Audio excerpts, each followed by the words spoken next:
I mean, there were literal photographs of the crime scene, of the blood samples that had been collected. They all have to be labeled. And so when you're saying, okay, let number 1, number 2, number 4, all the way up to like number 15, none of these things can be tested. Tried to test all 15 of them, and they had too low DNA counts and too much environmental degradation. So then none of those were able to give you any results. Now you go back 3 weeks later, and now we get 16, 17, 18, 19, all the way up to like 23. Everyone gets probation. The guy who kicked the door in, that guy, he got probation. The guy who, what do you call it? Varnished the weapon? Or what's the word? I can't think of it right now. Brandished. There we go. The guy who brandished a weapon, probation. The guy who physically punched the dude, probation. OJ Simpson, 33 years for making the statement, don't let nobody leave until we get to the bottom of this. I mean, they gave literally the team for freaking Jonathan Majors, ex-grifter. They gave her, they Grace Jabari. They gave them literally all of the details of, hey, here's enough to go ahead and come up with the thing for you guys to go ahead and prosecute. And the prosecution just made the statement, we're just not going to do it. Here's evidence of her being abusive, evidence of like whatever, and they just said, oh, we're just not going to prosecute it. It's up to the prosecutor. They can choose to do it, or they can choose not to. Let her come out as a MAGA Republican and get all up in her mouth. All right, everybody. Welcome to the Fanatiq Show. The whole goal here today is to have some forward-thinking, good discussion, try to understand each other better. Of course, we're going to have a lot of agreements and a lot of disagreements, so we're going to try to feel things out a little bit based on where we're at. I'm going to moderate if it's necessary, but I personally think that we should all be able to handle a nice, calm discussion. If you hear someone speaking up, or if you hear someone talking too much, or if they're talking over somebody or being crazy or something, same thing you do in real life. Hey, man, chill. And other than that, just try to keep things topical. And we're going to go into this first topic. Well, actually, first, let's go around here and do a little bit of introductions and talk about, I guess, why you're here today. We'll start with the man, Mr. Fanatiq. I'm here because, one, I just like, I like sussing out ideas, and I live in my head a lot, and I think being able to have a conversation with other people who have different perspectives causes me to see things that I wouldn't have otherwise seen. And so I think I just like having those conversations, and I want to foster a space where actual conversations are had with mature individuals, where the information and the topics are really important as opposed to the entertainment. Although I think it should be entertaining to intellectuals to hear topics and things discussed like this, but the average drone person is not going to probably appreciate this, but it's okay.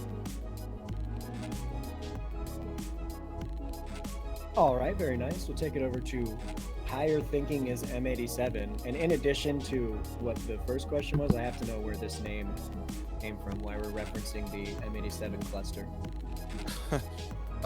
It's very, very, very simple. The M87 thing. It's just my initials with like numbers, bro. It's pretty basic.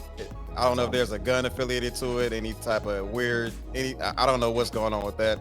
There's an M and then there's an A, kind of looks like whatever. It's very, very shallow. Trust me. But as far as the hard thing about it, it's just it's something I just kind of like. I'm not a genius, anything like that. I'm here to learn. I'm here to have really, really thought-provoking, productive conversations. I also would like to hear alternative perspectives, because those alternative perspectives will help sharpen my mind and help me come up with better solutions for my own group. You know what I mean? Whom I'm very much so focused on in my everyday everyday walk. You know what I mean? That's I don't know, that's more or less it. But like otherwise, you can call me M87, you can call me HT, whichever floats your boat and all that stuff. I don't want anybody to say like the whole freaking thing. There's not a pimp named Slickback. It's very, very, very, make it call my name as fast as you can. I'm just, I'm trying to say, keep it very brief. Be honest. What if I can say the whole name just really, really fast? You do, don't make me blush, my guy. All right. Well, my name is Joseph. You call me Just Pawns. I go by Just Pawns. My big reason for being here is I feel like the Twitch space, honestly, the online debate space, we treat people very childishly and we act very silly and like children. I like Fanatiq because I can come in here and even though we're online and even though there's a stream going on, I can talk to Fanatiq like a person. And it's as if I'm talking to a person that's in the room with me. I don't know why once you get online that just changes. I don't know what the deal is. I think that discussions that don't hurt other people's feelings or ask provoking questions, I think discussions that don't do that aren't really worth having, especially not in today's day and age where there's so much information coming in. I think people, especially younger people, really need to hear serious disagreement that doesn't resolve in, an ad hoc against the other person or doesn't result in, doxing the other person. Just like a normal conversation. If we all treat each other like adults, we'll all act like adults. Is my kind of thing. Zerk. All right. Hey guys, I'm Zerk. I don't know where to begin. I guess I'll begin with the more recent rather than like the prehistoric times. I'm one half of a streaming duo. Actually, my stream partner is not here. We stream once a week on Thursdays, so a pretty busy guy at all other times. So we were actually reviewing one of a series of Fanatiq's videos on our stream, and since Fanatiq and I have mutual friends that go way back, I hit him up on Facebook and I asked if he'd like to talk about the things that my other half was disagreeing with on our stream, and he agreed to do so. And then he checked out our VODs and was like, wait a minute, I kind of like the things you're saying, would you want to go on my show? So I was like, well, of course, I would never say no to airtime. So, but yeah, here I am. Our format is generally kind of what you were saying about yourself, Pons, is that like we try to have the hard conversations. And I agree with what you said, like the younger generation especially, they're so quick to block and shut out and, for lack of a better word, cancel things that they don't like hearing. So then they don't understand or learn how to deal with things later on in life that they can't just block. Very awesome.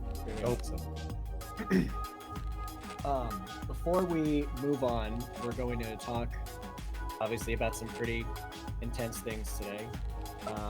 Let's get a little bit of background. Of course, in the last, I think it was 2 months, a month maybe. It hasn't been very long since OJ Simpson died. And of course, now it's like with every actor or with every celebrity, when someone dies, all of a sudden everything was so obvious and everything was so easy to understand. And it's the reality of the OJ Simpson thing is that there's a reason it has been a hotly debated topic for many, many years, because there are so many interesting levels and facts to this case. We'll definitely get into that. But the big questions that we want to talk about today are going to be, obviously, what are our opinions on the trial of OJ Simpson?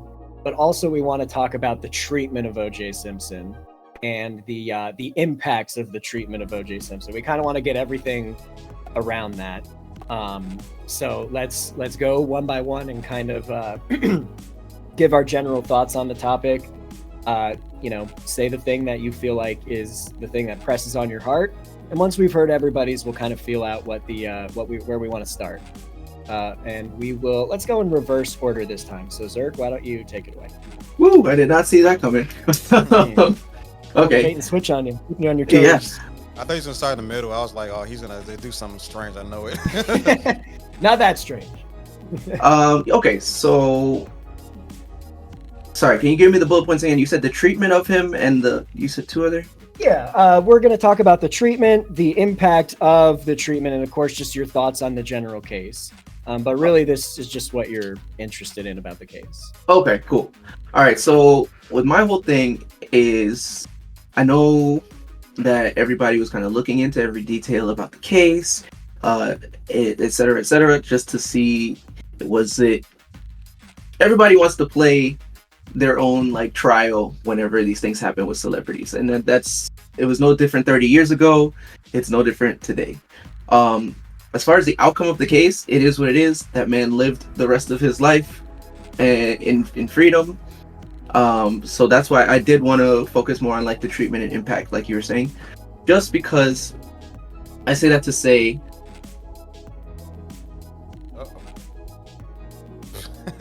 Oh my god. Illuminati They're nuking him. Oh my god. They said his take was bad. No, I'm kidding. I'm That good. take long. I didn't even hear the take. Whether it was bad or good was yet to be determined. He said Discord crashed. Well, while he pulls that back up, how about does anybody want to give like a Spark Notes version of like what actually happened? Not like, you know, your opinion, just like fact. I feel like you got this, Natalie. Right after you take the most Mondo bite of all time. Right. MA7, you go. All right. Okay. Okay. So, what is our friend back? Yes. All right. Okay. You still gave me a task. He saved you. Okay. Jesus What? Christ, and he's Oh. gone. So basically, just for everybody to know, didn't know too much anything that was about this case before his death, anything like that. But after it happened, I found a 3 hour, 50 minute documentary, and I went through that about like two and a half times. So this is like what I downloaded from my very brief time in the research, right? So basically, it started out with some pretty damning character assassination. We've seen the like from what's my man name? Jonathan Majors case. Whereas it pretty much started out with him getting categorized as a woman, as a wife beater. You know what I'm saying? And from there, there was a lot of what was that? I'm trying to think of everything in like sequential order. Like so yeah, they start off with just it being like a character assassination from that standpoint, and then from there the prosecution took it to steps of presenting like different very convincing evidence regarding like blood samples and like DNA evidence and stuff like that, which he got very impressive of Johnny Cochran and his team to navigate their way through that. I guess that's the part that really was the controversial part. But outside of that, hey, my brother really can't stick in the party. That's really distracting. But from there, there might have been some other. I can't think of anything else that what was presented from the prosecution. But for the most part, the defense was primarily like a deliberate attack on the Los Angeles Police Department, which was pretty damn good for that time period. If I recall correctly, this happened around the case started in 95, and this was just like what 4 years separated from the Rodney King situation. So like people are still pretty hot about like the treatment of Black Americans at the hands of like police in general, but especially Los Angeles Police Department. So it was quite interesting that Johnny Cochran made the case about race. At the same time, I mean, how could you not when one of the guys that you that they pull up is literally says that he will pull over a Black man driving in the car with a white woman, and even if he does not have a reason to pull him over, he'll find a reason. So it's like it had you know that white community, the police department did a better job of like vetting their constituents and the people that work there. I mean, he probably wouldn't have this well of a case. You know what I'm saying? So they when they kind of took that and then made it about the police department framing OJ Simpson. So, and I mean, I can't help but I admit, I mean, I agree that it was a pretty compelling counter argument or a pretty compelling defense. Now, there, the argument against the DNA and all that stuff, I want to say they more or less went the route of questioning the validity of the DNA samplers and the people that the organization that handled the DNA. But they also found things like the people that were supposed to. I mean, there was one guy, I forgot the guy's name, but he was caught lying about holding about some evidence or about an envelope he was supposed to carry. And then Johnny Cochran's team used that against them and stuff like use that against the state, or use that against the prosecution and stuff. So but yeah, from there, what else can I remember from this case? But yeah, from there, I think that's kind of where my memory is kind of like leaves off on, unfortunately. And then there might be something happening between, but that led to him being essentially like let off, right? It led to Right. yeah. Okay, and in your opinion, do you feel like the verdict of the trial was I don't want to say good. Do you feel like the verdict of the trial was the right thing? Do you feel like it was just?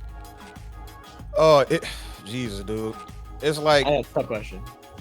Yeah, it's like it's tough because you want to. How do you just like?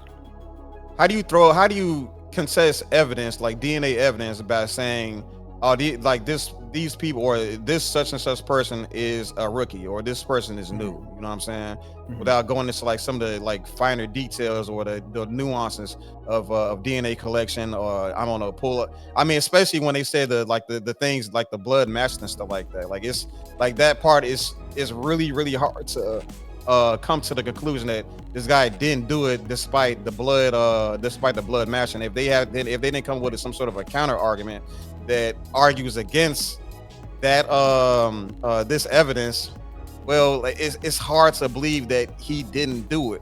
But it's like I said, at the same time, the guy, you can't ignore the fact that this dude, I forgot, I wish I remember these people names by heart, but the police officer that was the racist. Mm-hmm. That like that attitude, like it's not, because it's not just him, you know what I'm saying? Right. And you kind of, especially looking at the way the trial started with during the Carter assassination phase, which they did deem as admissible, you know what I'm saying, because they believe that this could be leading towards some sort of a motive as far as why he would have killed his wife. Like I said, she dialed 911, and then she reached to the arms of a police officer and told the man that he beat me and stuff. And like I said, some people will make the claim that, oh yeah, that police officer saw those tears in her eyes, and he promised revenge and stuff like that. So they came up with this whole thing to put him behind bars and stuff like that. Like people can make all type of inferences and stuff like that, but like that DNA evidence being challenged the way that it was it's pretty freaking sus. But at the same time, it's like I can looking at the corruption of the Los Angeles Police Department. I mean, man, knowing that they handled the evidence and knowing that they had the opportunity and the time to perform everything that Johnny Cochran and insinuated they did. It can be. I can't see it being a toss-up, to at least to some capacity. But just to answer your question, finally, do I think it was a fair thing? Do I think it's a fair verdict? Jeez, hold on. Why am I getting a phone call? I ignore that. Hold on. Okay. Do I think it was a fair verdict? Man, it's like I feel like I'm 75-25. I'm 75 agree. I'm in 75% agreement for it, but still 25% like, man, he probably freaking did it. You know what I'm saying? Just mostly because that unchallenged evidence. But at the same time, it's like I said, it's just about the attitudes of the police department at the time. I know how certain type of of racist cops can get when it comes to black men dating white women and stuff like that, especially during that type of a time period. Right. And that's what leads me towards the 75% mark. But the only thing that's keeping me over is that, again, that 20 is again that DNA evidence. Sorry for being so long-winded. Is Zerk back here? All right, let's see. Zerk, how you doing? I am so sorry. I don't know what the heck is going on with Discord. It literally just like everything will be fine, and then the camera freezes. All your cameras freeze, and I still get audio, and then I can't move Discord, and then it just shuts down. But I'm on my phone now, so this should be fine. Did you try restarting your computer? Well, not during the stream. I was trying to get back on as quickly as possible. I see. While you're on your phone, you should probably restart your computer. Okay, yeah, I will do that. But at least I'm here now. This seems to be stable. I just don't have cam, but yeah, I'm here. Do you think you'll be stable enough to give your statement that you were going to give? Oh yeah, for sure. On phone, for sure. It's just I was more worried about the lack of cam, but it is what it is. Hopefully we'll have a backup soon, but you know, gotta do what you gotta do. If you want, Fanatiq can go. Give you time to get your stuff set back up. Sure. Yes, please. So, my take of the OJ Simpson trial and just the things surrounding it. There was obviously like a racial divide in the way that we perceived the case. There was like they really painted him as a very, very evil person in the media and things like that. Black people in general did not think he was guilty. I think we just have a history of being very suspicious of, obviously, the courts, because they've been one of the strongest arms like used to subjugate black people. White victimhood with supposed or alleged black perpetrators. We know how those things go. Like Emmett Till is one of the most popular ones, but I mean, this is not like an old story. And so when this thing happened, and it felt like they were trying to paint this person this way, I don't think that black people cared about OJ himself. I think what we cared about was the system. And so as the trial played out and we started to see all of the negative things that were happening within the trial, and those of us who actually paid attention to it, I didn't at the time, but I had to go back and watch it later on. You see how much corruption, how much evil, and then Mark Fuhrman getting on the stand and his character being assassinated, being like the lead detective of the case, it just started really feeling pretty odd. Like there was just so many bad things happening. And I think afterwards, when he was found not guilty, I think there was an obvious uproar, right? Like, I mean, you could just see clear divisions. White women I remember the news, like panning through it and it just showing so many white people crying over and over and over again. Like just because of like the outcome. And I think that's kind of fun. Yeah, it was pretty crazy. Like they literally just panned. I remember there were whole bars where they would show like a scene at a bar where there were like half people who were like black people and half people white people. Black people immediately start cheering. White people immediately burst into tears. And so there was a clear racial divide on the case, which I don't think there should have been, but we can get into that stuff later. Afterwards, I think he's been continually demonized. I remember. So around 94, 95 maybe, BET's Comic View had came out, and every single comedian had jokes about OJ. Every single black comedian had a joke about OJ because it was obviously one of the most popular things that had happened within like the last 3 years, right? And so it was everywhere. And one of the craziest things about it was all of them had their jokes from the perspective of OJ's innocence.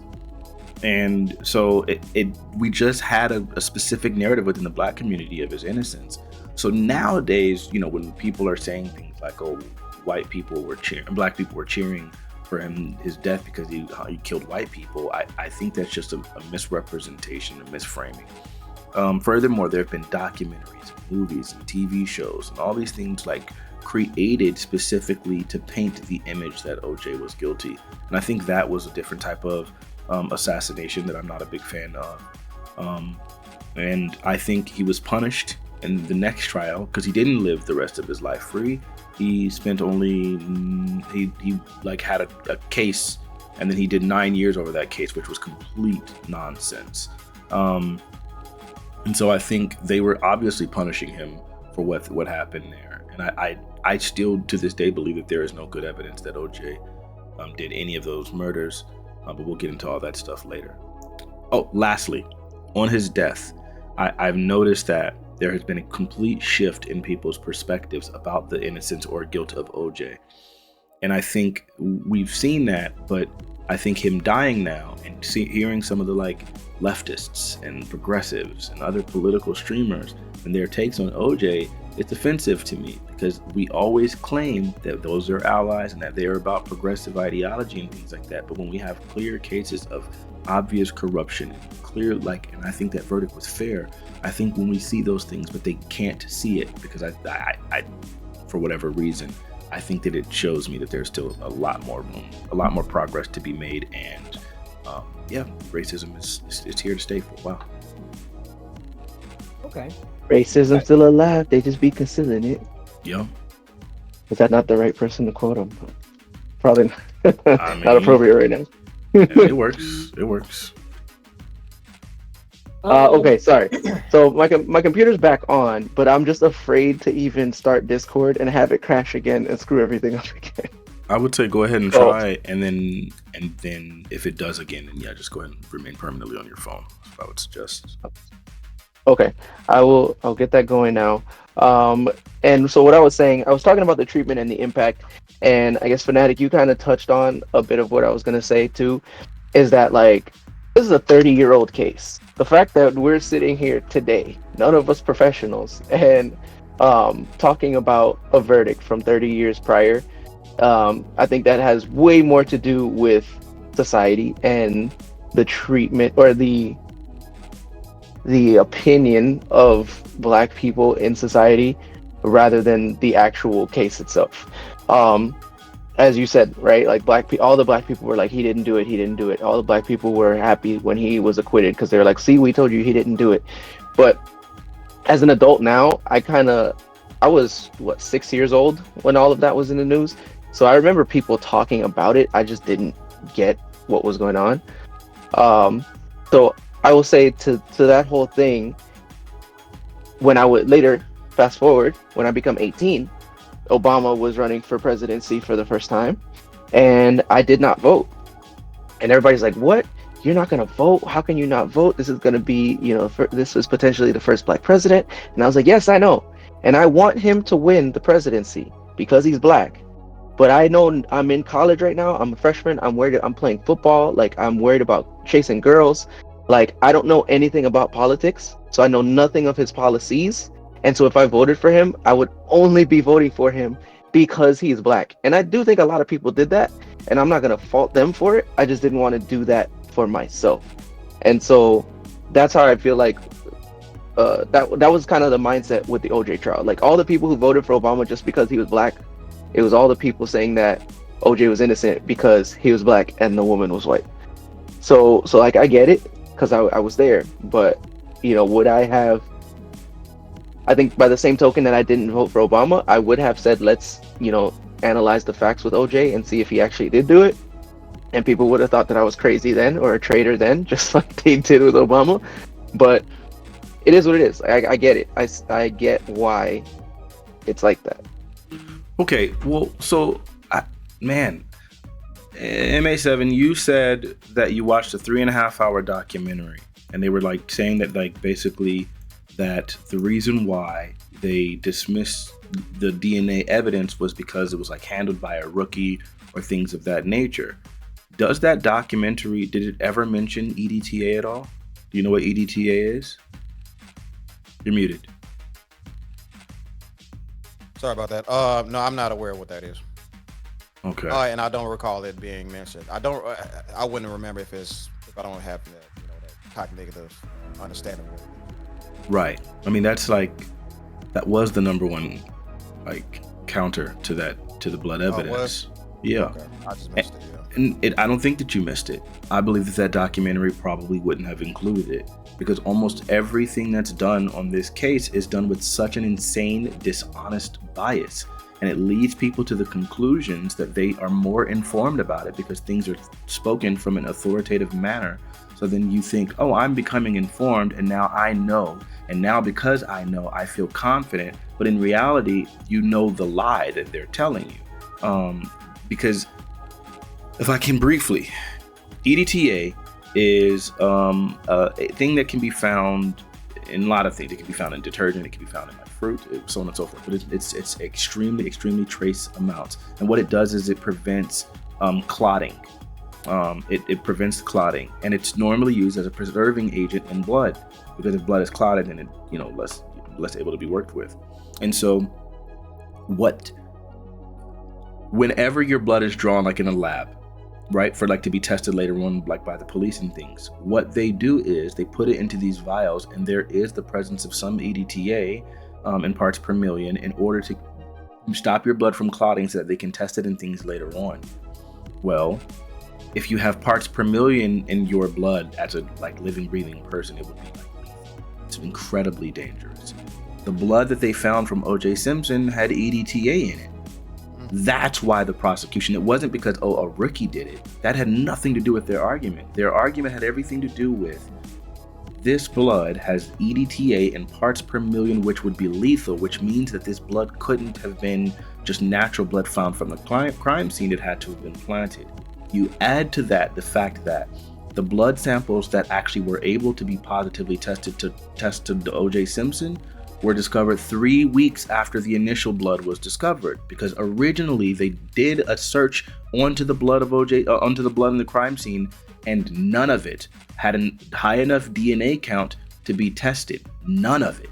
So then what they did, because it had environmental degradation, it had the sun beating on it can do it, bacteria can cause it, so on and so forth. So all of these things cause it to be severely compromised such that it could not be tested. None of it. And then 3 weeks later, Detective Fong goes back to the crime scene, finds new blood samples, and all of the samples he finds 3 weeks later all have high enough DNA to be tested, and none of them have environmental degradation.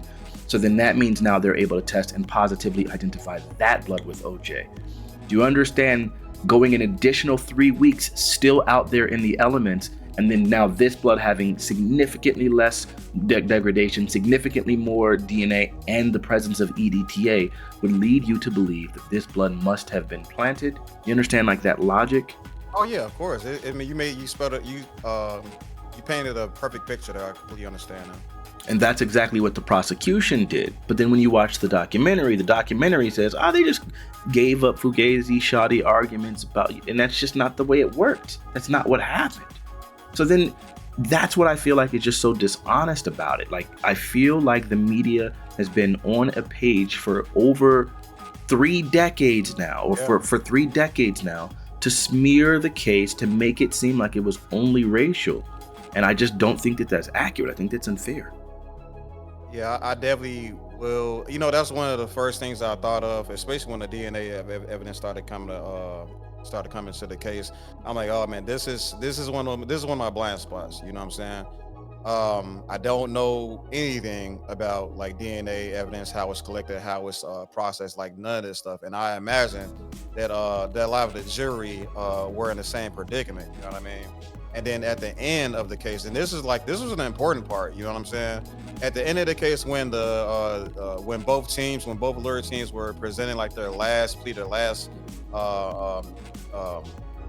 case, their last speech towards the jury, the lawyer literally said, I forgot her name, the white woman. She said that, hey, this evidence has been unchallenged. She listed all the evidence that was unchallenged throughout the whole proceeding, the whole trial, and she named that DNA as being unchallenged. So I guess in my little, my tiny little, my little brain that has no understanding of DNA evidence and stuff like that, I didn't really get it. I mean, it's it is, you said, it probably didn't. The documentary probably didn't add that counter argument to its presentation, but It's entirely plausible, and then the fact that she ended that case, she ended her the prosecution with that narrative that this argument or this evidence has went unchecked. So a lot of people fell for the Kool-Aid, you know what I'm saying? But even despite that, you know, they still found my guy to be they found OJ Simpson to be not guilty. So that exactly is my point. I don't believe that the average person, I don't believe that, I'm sorry, the jurors did not find that to be true. They knew that it had been challenged, and they had no faith whatsoever in the idea that stuff had been planted. I mean, there were literal photographs of the crime scene, of the blood samples that had been collected. They all have to be labeled. And so when you're saying, okay, let number 1, number 2, number 4, all the way up to like number 15, none of these things can be tested. You tried to test all 15 of them, and they had too low DNA counts and too much environmental degradation, so then none of those were able to give you any results. Now you go back 3 weeks later, and now we get 16, 17, 18, 19, all the way up to like 23, and all of those are so much more crystal clear. But then the craziest thing about it is now we have comparative photographs, and we can say, here's the photograph from the initial investigation. Here's the photograph now that you've come back. And now that you've come back, we can compare and say, these photographs, these new blood samples weren't there in the original picture. And they're holding the pictures up to Detective Fang and asking him, where is this? And he said, it doesn't appear to be in the photo. And we have different angles and you can't find it. So then that means it had to have been planted, unless you can come up with another idea of why this blood ended up showing up later. Then to add to that, again, the EDTA thing, that was also another problem. Then you add to that the idea that the blood, like they drew enough blood, and then when this is, let me ask you this: did the documentary mention that upon drawing Simpson's blood, that they immediately headed to the crime scene with the blood that they had drawn and stood there for 3 hours? No, that was not a thing. Okay, this is what I'm saying. But then, of course, again, if all of the information about this thing, because obviously to any sane person, you just take it upstairs to the lab and it's gone. I mean, it's good. But you take the blood immediately and head immediately to the crime scene with the blood, with the lead detective there, and now when you turn the blood in, the amount reported as for how much had been drawn, and then we see the toxicology lab, they report how much. That's the first thing they're supposed to do. They get the blood and they say exactly how much blood it is and so on and so forth. And then they say, oh yeah, there's about 1.5 cc's missing. What happened to the 1.5 cc's? And then you wonder how you get a drop of blood on the door handle, a drop of blood within the Bronco, a drop of blood on a sock, a drop of blood on a glove, etc., etc., etc. And you have the presence of the EDTA, and you have so it's like all of these things combined, you start to realize, wait a minute, this seems like some sort of nonsense. Like I don't understand how. I can't trust the blood. That's what it boils down to. If you know that the blood samples were only discovered 3 weeks later and that those ones had the whatever, and you know that they weren't there in the previous photographs, and you know that they left to the crime scene with the blood, and you know that the blood was missing by the time it was like actually deposited in a toxicology 3 hours later. If all of those things are true, I think that gives you a reason to say, I don't trust the blood. I think that's cause for some reasonable doubt. And I don't want this whole thing to be about the relitigation of the trial, but I'm saying, like, they would never mention that inside of the thing. They don't mention that in the People versus OJ Simpson. They don't mention that in the media and all of the recreations. They don't, because at this point, it just basically puts a hole in the entire thing. And they were clearly planting evidence trying to frame this person. Now, maybe he was a guilty person. Maybe it's true. But that doesn't change the fact that you falsified information and planted evidence. That's less I'll say about that. Yeah, full agreement, man. I mean, what else can you say? What there's nothing really add to that. What do you think about all that, Zerk? Because I know you're kind of on the side of more leaning towards guilty. So what do you think when you hear stuff like this? Well, I'm not saying I'm leaning towards guilty. What I'm saying is that what I'm saying is he could be guilty. Okay, how do I want to say this? I had thought about it earlier, but then all the technical difficulties started happening, and yeah. Basically, what I'm saying is 2 wrongs don't make a right, but if we can find consistency, then at least we can know the rules that we're playing by. And what I mean by that is that even if he's guilty, he was exonerated. Like he was acquitted. He is, by all intents and purposes, for our justice system, an innocent man. You know who else was, acquitted and who was not found guilty? The woman who got Emmett Till killed. She's still alive. Like, She and wasn't nobody's acquitted. harassing, or she didn't go to jail. She never went to court. The prosecution refused to Oh, even try it. right, exactly. So if she's out here She's and dead she's now, by able the to way. live But her go ahead. life, and well, I guess yeah, she like recently died, right? Yeah, but she was able to live to a ripe old age, and nobody was talking about her. These people weren't spinning her a certain way in the media for 20, 30, 40, 50 years. I mean, obviously, if it came up among black people, but her life was largely by this whole thing. So that's a one for one. Again, two wrongs don't make a right. But if she's gonna be good, he gets to be good. And if he's gonna get convicted, then she should have been tried and convicted. So at least the consistency is there. That's my whole spin on it. Like, there's a lot of people who we may agree or feel are totally guilty that are free people. So, and they're non-black people. So the same rule should apply to the black people. So I'm glad OJ was free.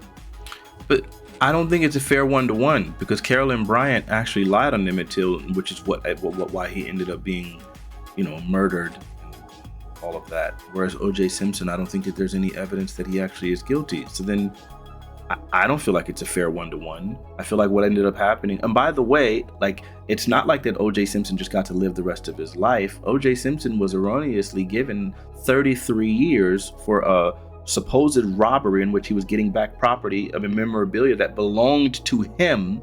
Like, that ended up happening, and he ended up doing 9 years in prison.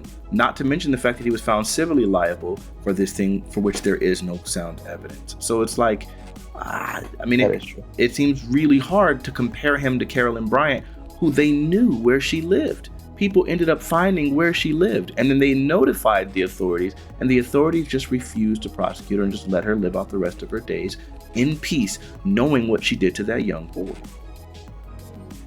I don't think it's 1-to-1 at all. You're right. That's not a 1-to-1, but even more so than I feel like that makes the point that I was making is that even if he was guilty, he went free for that crime.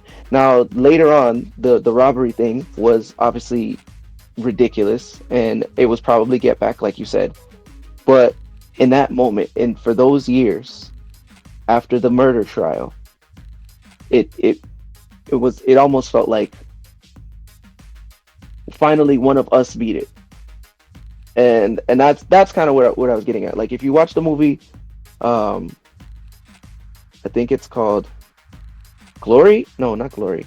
With Michael B. Jordan, Justice. Not Hold on. sure. Yeah. Hold on. Just Mercy is what it's called. If you watch Just Mercy, like, Michael B. Jordan plays this lawyer who he just passed the bar. He moves to like the South to try to help black inmates that are on death row for crimes that they didn't commit.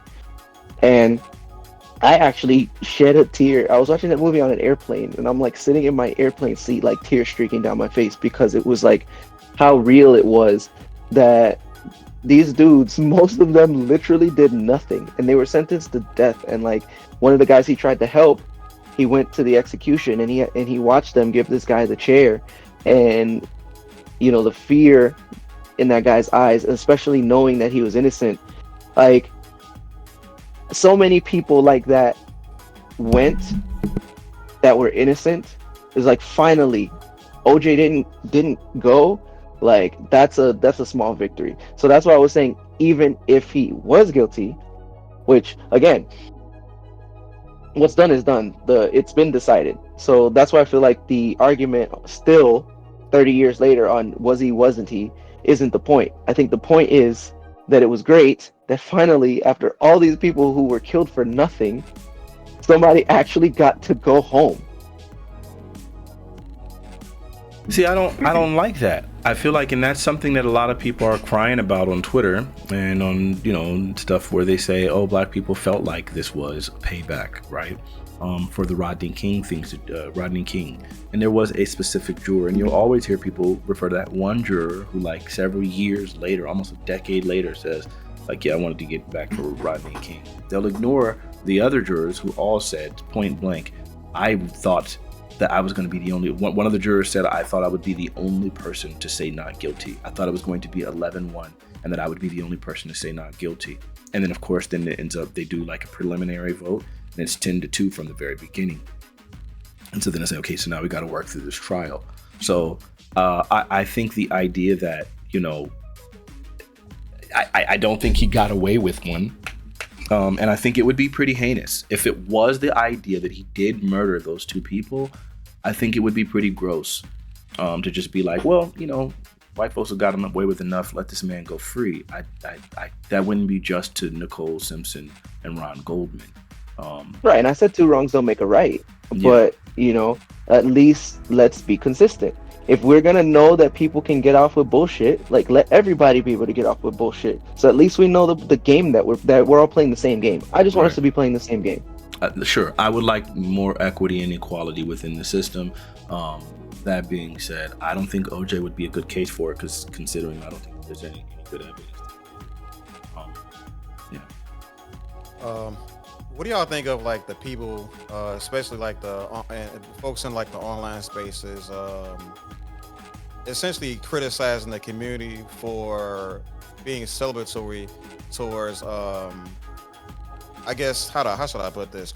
I really don't want to go into an example because I don't want to drop any names. I'm gonna say like this. There's been some names, you know what I'm saying? There's been some political figures on the online space, especially YouTube, that's been quite antagonistic against black people, especially for not coming to terms that OJ actually killed those people. You know what I'm saying?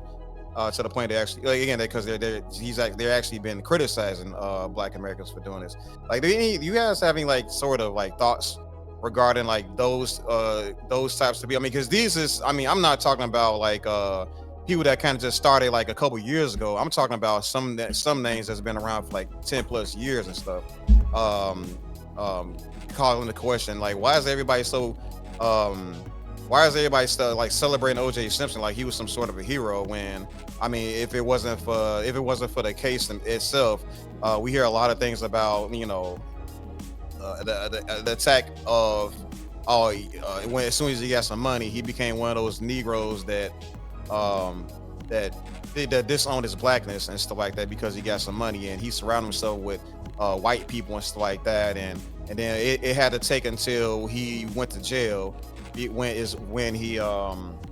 took him going to jail for him to reconnect with his blackness and stuff like that, which is kind of like not really too much. I'm not really for it for the most part, for the simple fact that I'm saying I listened to Dave Chappelle speak about his times of running into OJ Simpson. The first time I met OJ Simpson. Yeah, so you know what I'm talking about, and it was dope. It was a good time for him, he said.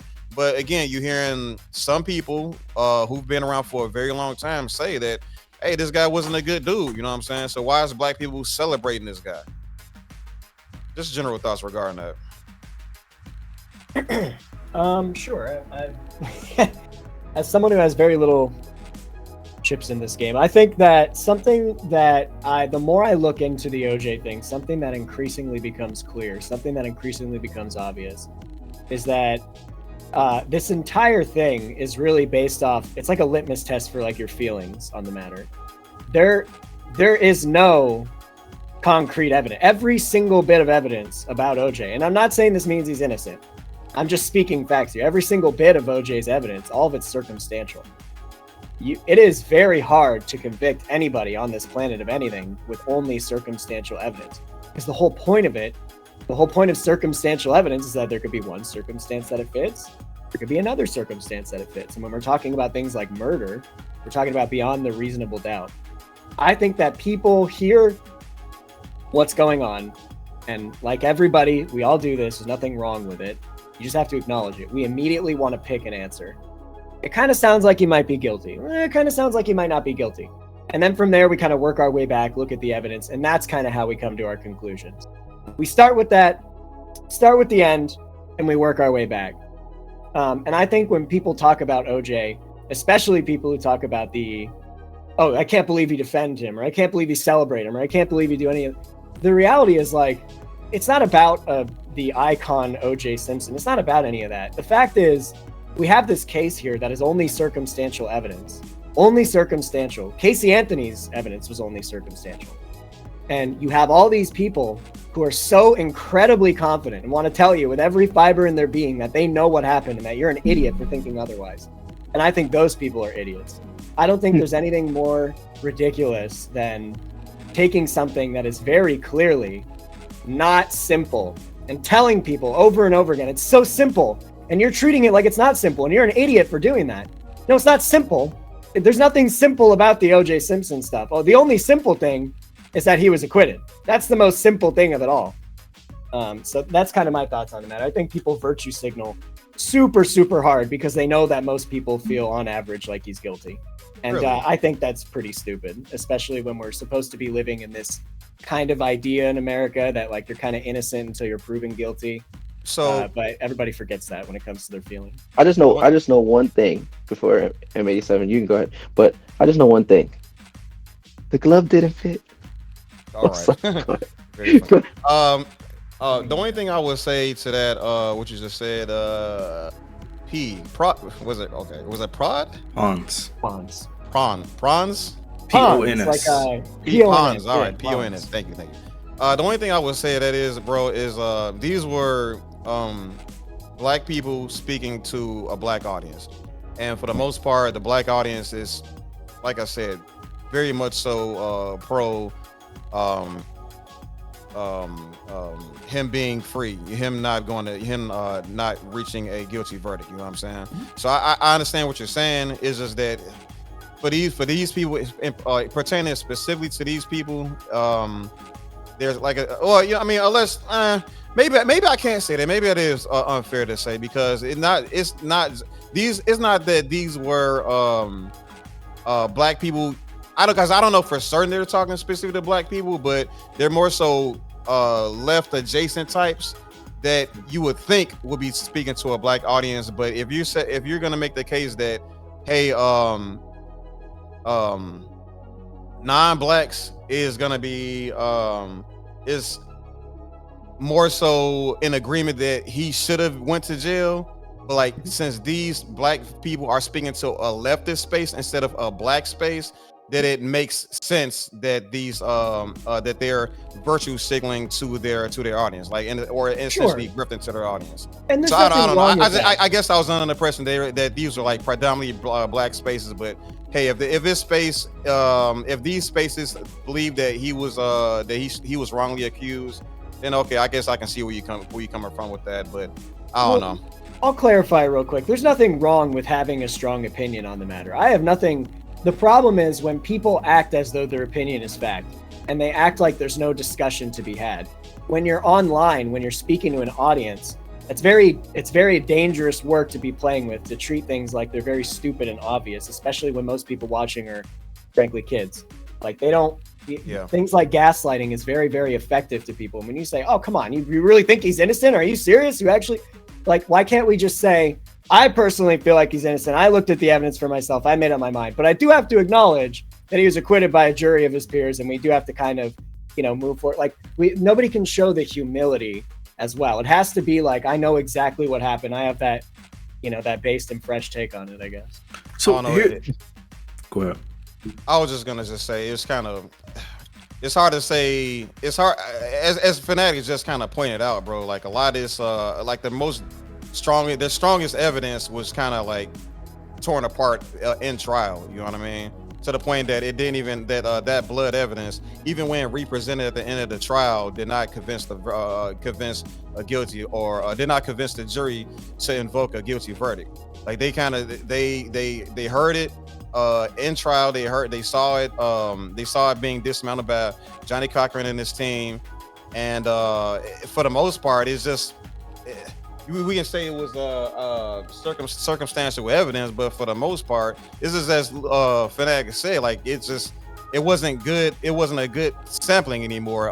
At the time of at the during the timing of which they tested the evidence or the DNA. You know what I mean? So it's like I can't see it being a thing. I can't see it a guilty verdict being I can't see how somebody could come to the conclusion of a guilty verdict based on virtually no evidence. You know what I mean? Because the only evidence I saw they really had was was completely dismantled. You know what I mean? So that's the only reason. I mean, think about it. You see this person, they have this trial, they get acquitted, and there's all this news about how it was a bad trial. And then a few years later, they're getting an 8-year or 9-year slap on the wrist, or 30 years, whatever Fanatiq said, for something completely unrelated, which is very clearly like some form of like, hey, let's get this person. Like the question shouldn't be, did OJ do it? As much as it hurts, and as much as it hurts our feelings, we have to do away with that question. The question is, can you prove that OJ did it beyond a shadow of a doubt? And if you can't, then it truly doesn't matter. You get to walk free in this country. Yeah, I agree. I agree with that. And not only do I agree with that, but oh my God, I keep losing my train of thought. Not only do I agree with the fact that if you can't prove it. I wanted to ask the question while I was hearing M87 talk, and even Fanatiq.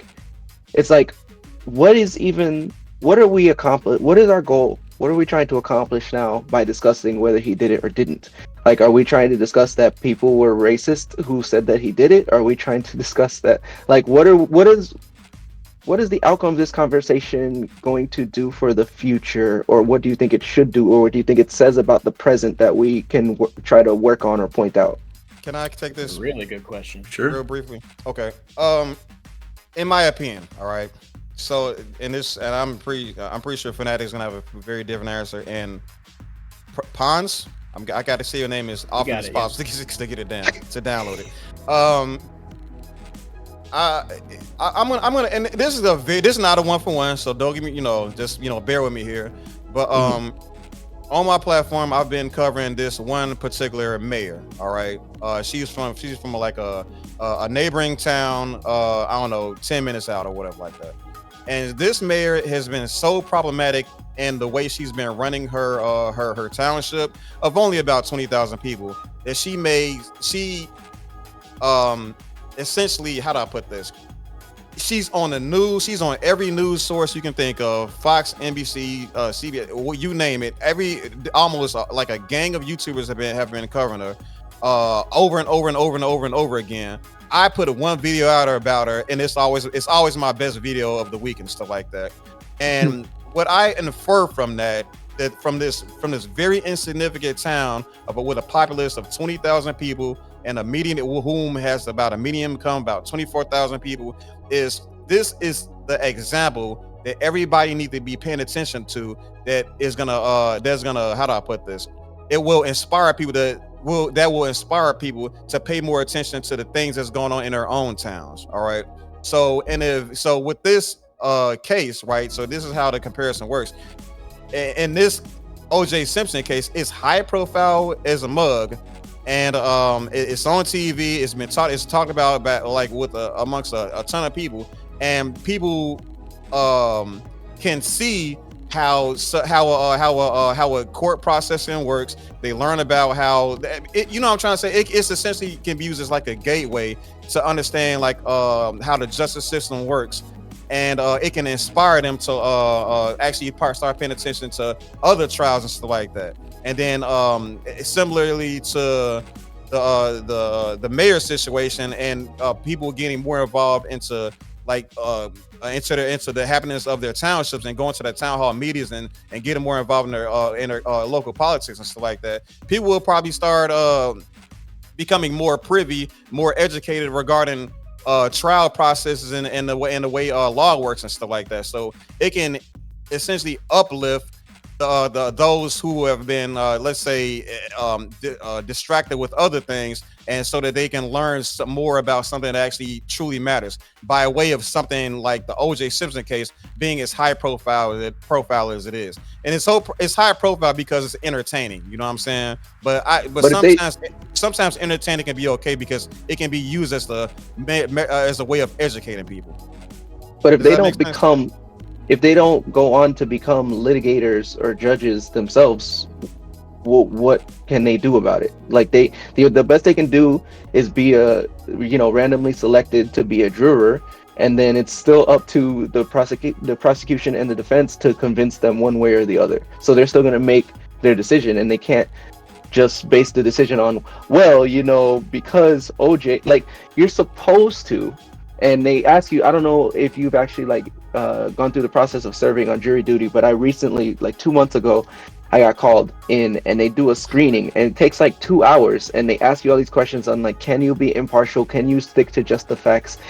Can you, be unbiased? Can you just make your decision informed on what you hear in the trial and the evidence presented? So if they feel like you're lying when you say yes, or if you say no, they actually won't even put you in the juror stand. So if you're sitting there, you're going through all the things saying, yes, I can be impartial, yes, I'm only going to listen to the facts, then whatever OJ's facts were are irrelevant to the case that you're sitting in on. It's all up to the litigators at that point. Well, just to answer the first question that you asked, like what do we gain out of having these types of conversations? One, I think, again, it is a trend. It's not just this individual case, but frequently we'll find the images of black men tarnished within the media, regardless of whether or not they were guilty of something or not. Michael Jackson is another case of this. Of course. There's literally zero evidence to really suggest that Michael Jackson ever molested any children. In fact, there's tons of evidence to the contrary. It's hard to prove a negative, but again, they did everything they could to try to prove a positive and were never able to do so. And so I would say that the ongoing racism, right, that's like present within a lot of these people in political discourse becomes evident when we see this. And so I think the purpose of having these conversations is to actually discuss some of the details so that we can get it clear. I think I would like people to be able to walk away from these types of conversations. I was hoping everyone would be a lot more informed about the case and we would get into the specifics. We probably needed at least one person who was very strongly opinionated to the contrary. But what you would want is for us to be able to have these conversations so people become informed about the actual evidence of the trial. So then at that point, then they can come away and say, okay, so there was no evidence to suggest that he was guilty. And upon learning that, then you see the mechanisms at play that have been used to demonize this man's character. One, you see all of the movies and documentaries and shows and all of those things that have clearly detailed that LJ is guilty, or at least have presented things in such a slant that it makes everyone feel like he's guilty. We look at the polls and the data and show that 20 years later that there was a complete shift, an uptick in 30% for white people in their assessment of his guilt and 30% for black people in his assessment of his guilt. What happened during that 20-year period to create such a shift? Obviously, the shift would be the media and the court of public opinion. Thirdly, you do want people to start actually developing the tools necessary to start analyzing things within the court of public opinion, because I am of the belief that the court of public opinion does actually influence the court, the actual the criminal justice system. I know that it shouldn't happen. I know that it's not supposed to, but you and I, we all know that it does.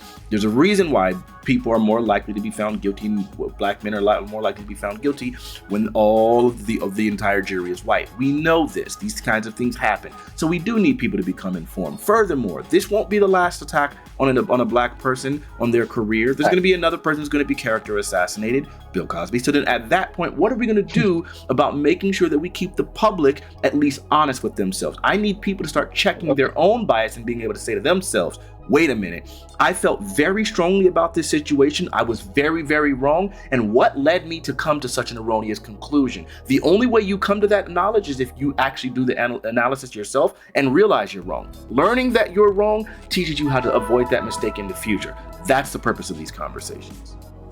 Okay, well said. And I did have that question legitimately. That's why I asked it. But the thing that I lost my train of thought on I wrote it down so I wouldn't forget this time, is that had he been found guilty, he probably would have been sentenced to death, or at least 2 life sentences for 2 lives. Yeah, California doesn't do the death. Oh wait, we do the death penalty. Never mind. I don't know that he would have been sentenced to death. I'm not sure though. So even though they tried to get him back later for 33 years and he served 9, like, they still failed because they wanted this black man gone forever. and he was not gone forever. So Yeah, small victories, small victories. yeah. I mean, it's hard. It's hard to call it a victory though, man, because it's like, yo, you took 9 years of my life. 9 years of my life is crazy. But they were gonna take his whole life. Sure, but I don't consider it a victory. It's like, oh well, I was gonna say something awful. I'm not gonna use that analogy. Let me just like, keep it, whatever. Look, it's not a victory. Less evil doesn't stop it from being evil. It's hard for me to call it. It just means less of a defeat, not a victory, in my opinion. Because, bro, you got destroyed. 9 years of your life taken. It's gross. Especially considering there were like 5 other people involved in that situation. And all of 4 of the other people got probation. One person was sentenced to 15 years because he stood by OJ and refused to like work with the DA. So because of that, they gave that man 15 years. Later on, it was overturned, but it's just the idea. Everyone gets probation. The guy who kicked the door in, that guy, he got probation. The guy who, what do you call it? Varnished the weapon? Or what's the word? I can't think of right now. Brandished. There we go. The guy who brandished a weapon, probation. The guy who physically punched the dude, probation. OJ Simpson, 33 years for making the statement, don't let nobody leave until we get to the bottom of this. They still did him dirty. So it's hard for me to ever come to the conclusion that there was any kind of victory here. Then when it came to I'm saying, until that happened, what would you have said until that happened? Until that happened, I would have felt like pretty bad still, because in the civil trial, then once again they got him, and in that civil trial he was found guilty because it has less of a burden of proof. And I'm saying before the robbery trial was even a thing, like just the murder trial. Yeah. There was I'm sorry, maybe you're not informed. There was a murder trial, and then immediately following the murder trial, there was a civil trial for the same thing. You can't be tried you can't be tried criminally for the same thing. That would be double jeopardy. But criminal and civil trials are very different. And so he got found guilty of wrongful death in civil trial, and then ended up owing, I believe it was $30 million to the Goldman family. Might have been 10 or 30. I'm not sure. To date, he's paid $123,000 of that money. They ain't getting a red cent. But the fact of the matter was that he shouldn't have been found guilty of that either. I don't think that there was any good evidence, rather, to suggest that he was guilty. And so I think the idea that, that they even got him with that was disgusting, which is why he had to have all these LLCs in his children's name and all these like hidden LLCs, which they call like a little security web. He had to do that in order to be able to secure things. When it came to his home, the reason why he's part of that book, If I Did It, was because they advanced him. I believe it was $823,500. And with that money, he was able to actually pay for his home in Brentwood in order to secure his home still. Like otherwise, his finances were going to be completely dumped. Fortunately, you can't get people's pensions. And so he had, pension from the NFL. So that's what he's been able to live on. And I think it comes up to around $250,000 a year. So he's okay, or maybe it's $500,000 a year. It's one of the two. But the fact of the matter is, either one's good. Right, he's fine. But the fact of the matter is, he could have made so much more money than that. He was obviously going to, and that all got taken from him because the media and everybody else was insisting on holding this man accountable for something that I genuinely don't believe there's any evidence to suggest that he did. One last thing, I'm sorry. And DePon's, the statement that you were making earlier. I do think you're right that it is really hard to come to a concrete conclusion for one side, because to come to a concrete conclusion for one side, which would be the side that he's guilty, you would need to be able to have some concrete evidence, and it is all circumstantial. I would say for the other position, to be able to say that I don't think that there's any good evidence, I can't feel as concrete, right? Because I'm proving a negative. I can't say I know for a fact he didn't do it. It's really hard to do that. I can say it's unlikely, but I can't ever be fully convinced. What I've found, though, is that the conversations for the people who think he's guilty, none of them have actually followed the case, which is why I made that tweet I did back in 2018. I am firmly convinced there is not a single person who intimately followed the trial and knows the actual intricacies of the evidence and truly believes that OJ Simpson is guilty. I don't think that that exists. And I've asked and I've challenged for years. But I can show you tweets literally back in 2018 of me making this statement. OJ Simpson wasn't, it wasn't like because he died and I'm suddenly hopping on this train. I've been talking about this for years. And to date, I've never encountered a person who actually is familiar with the evidence and the details. Those people are only convinced the way they are because they've consumed like short brainwave media, and their racism just allows them to come to those conclusions. I don't think we're the same. And I don't think you were saying that we were the same, just putting that out there. Mm-hmm. Yeah, they're a bunch of Gen Xers, bro. They don't really know too much shit. But in addition to what was taken from OJ Simpson, there's also his book, If I Did It. It was that the rights to that book was actually awarded to the father of the victim, Ron Goldman. Or the guy name is Fred Goldman, actually. So that's something else that would have made OJ Simpson a lot of money, but But he got that advance though. He got that $823,000. Oh. And to be clear, he did not write that book. That book was entirely ghost written. If you look online and you'll find almost every argument is always, I believe OJ did it because he wrote a book saying if he did it, so on and so forth.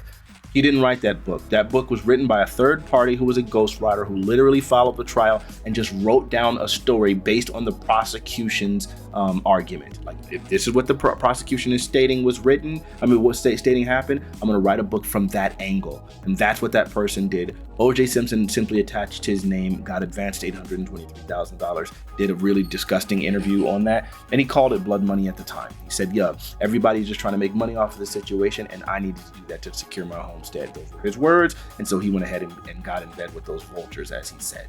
And that's why that book is there. He did not write that book. Gotcha. News to me. Oh, it's news to 95% of the internet. Everyone will swear. Look right now in the threads, and you'll see them saying that stuff. It's disgusting. Everyone's uninformed but opinionated. So I didn't even think that. I always maintained that even if he did write the book, I was like, okay, if I did it means he didn't do it, because it's saying if he did do it, meaning that like I didn't read the book, right? So I'm assuming in the book it would say like if he did it, he would have done it this way and not gotten caught. And so since he didn't do it that way, since he didn't do that, that's why he was even on trial, and this is why like he didn't do it. I mean, if they take, you know what I'm saying? If you take it at face value, like you'll come to the conclusion you just gave right now. But people are like, oh, he's just like a reverse psychology type situation. But it's like, you don't have to do all that.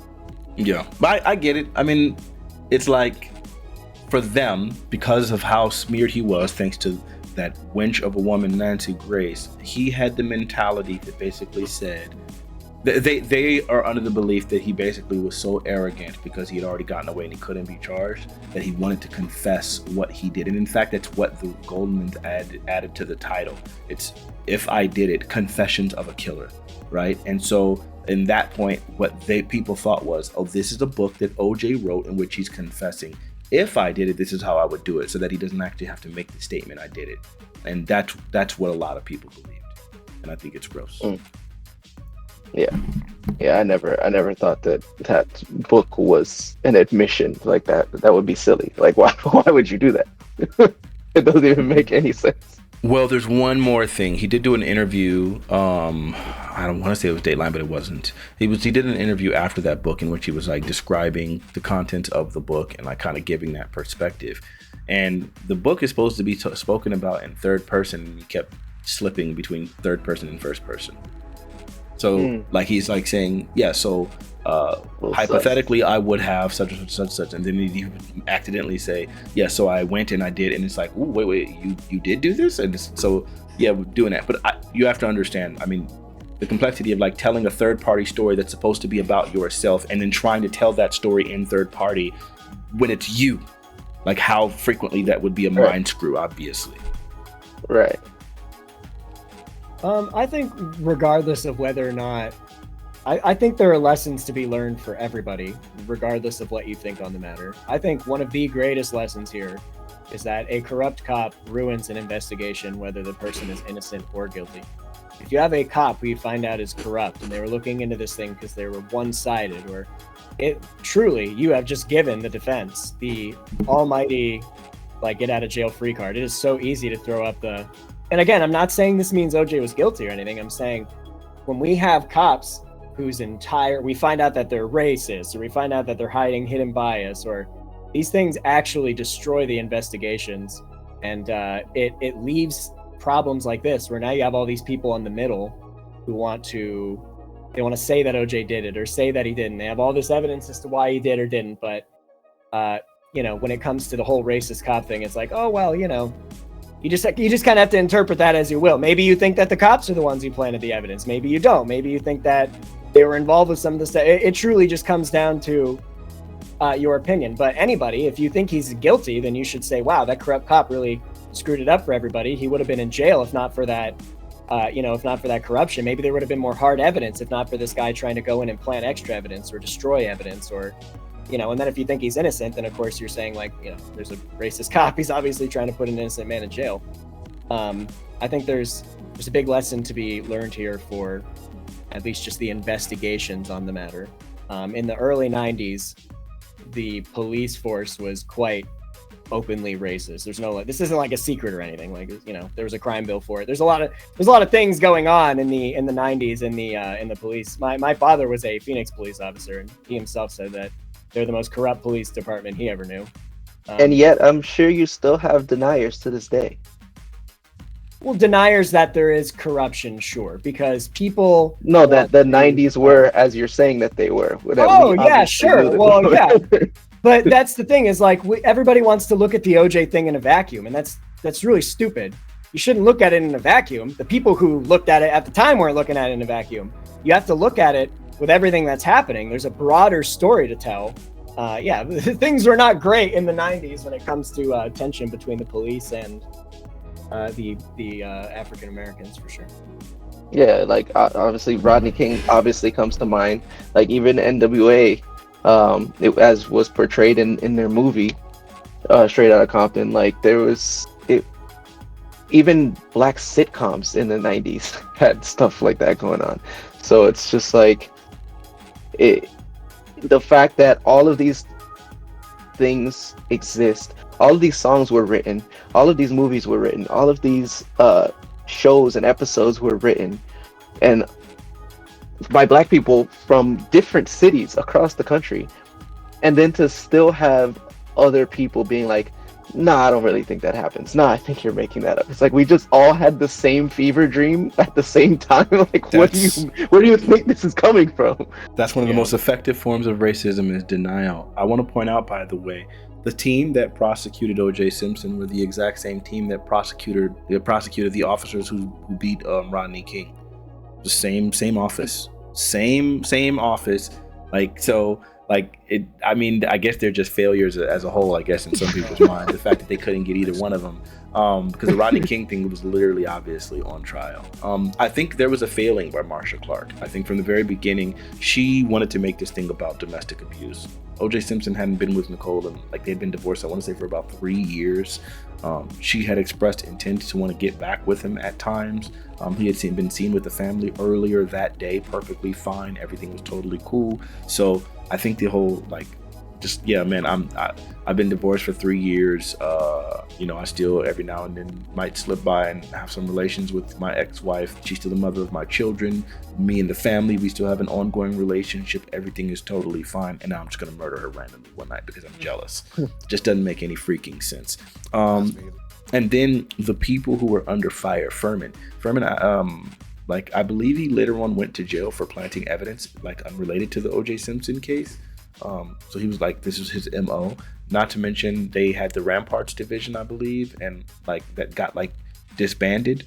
And there were all sorts of officers and things like that had got completely departments, and they had consent decrees and all these things that got created because of the corruption within the LAPD. So the idea that it wasn't unfounded. I mean, this just helped to expose something that we all knew to be true, that the police in that area were corrupt. I'd say in most areas, but the police in that area were specifically corrupt.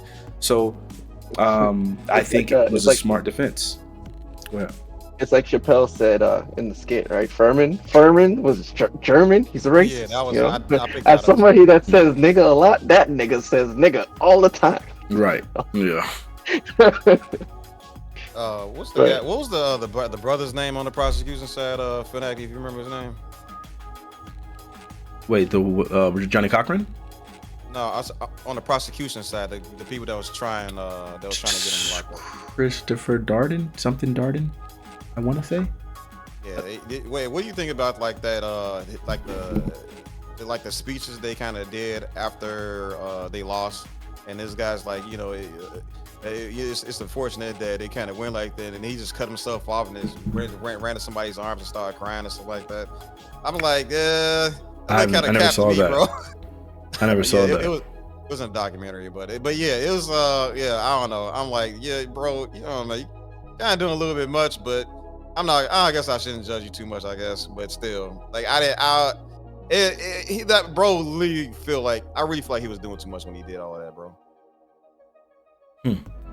I'll link you with a timestamp next time when I it'll be easy for me to find it too. I'll timestamp it for you. Yeah. so I don't know anything about it. I noticed the title of the stream says Cosby. You had mentioned Cosby, but we're obviously mostly talking about OJ. My fail. As far as like, okay, okay. I thought it was like we were kind of like saying all of this to like bring it full circle and be like Cosby. That's funny. But because I mean, you did mention other character assassinations, like Jonathan Majors most recently. So I feel like you could put any of these names here, we'd be having a much similar discussion. Absolutely. So, but on that topic, I guess then wouldn't that also shift the conversation to Cat Williams? Because didn't he also talk about all of this and then say exactly what the formula was, how they're going to do it, and when they're going to do it to you, and how, when and why, and what, you know? Sure. Like, what makes you the target for a character assassination? Yeah. So I mean, well, I wouldn't want to talk specifically about Cat Williams, but I think in general, yeah. I mean, we can like that is a fact. Again, they did this to Jonathan Majors. Are doing this to Jonathan Majors. They did this to Bill Cosby. They're doing it to OJ Simpson.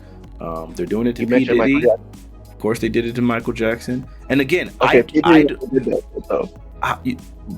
Diddy did what? I said he might have did that shit though. Did what? All of the things. I mean, well, possibly. Just all the allegations. So we know. I feel like we all know the allegations. I mean, but they're so widespread, right? Like, my lord, it's like 30-page documents talking about his allegations. Which of them are true? Or are you saying you think all of them are true? I have no idea.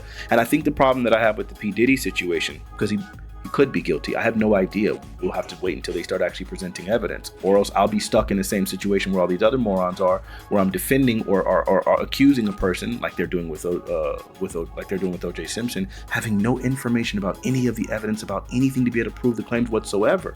I can't have opinion on this because none of us know anything. We don't, right? And the same way these other morons are like, nah, OJ Simpson is guilty and y'all are defending him because whatever, you're bad people. I don't know. So I don't know. All I know is I know he's been accused. I know now that the Supreme Court had to hear like a counterclaim by the defense, basically pointing out this man has been found guilty of intentionally framing his depositions and his lawsuits and all those things in the way to garner the most media attention. So it might not even be a real thing. It's just something to gather media attention. And if that's the case, why the freak are we even talking about it? I don't know. Right? Do I think he's probably guilty of some stuff? I think Diddy.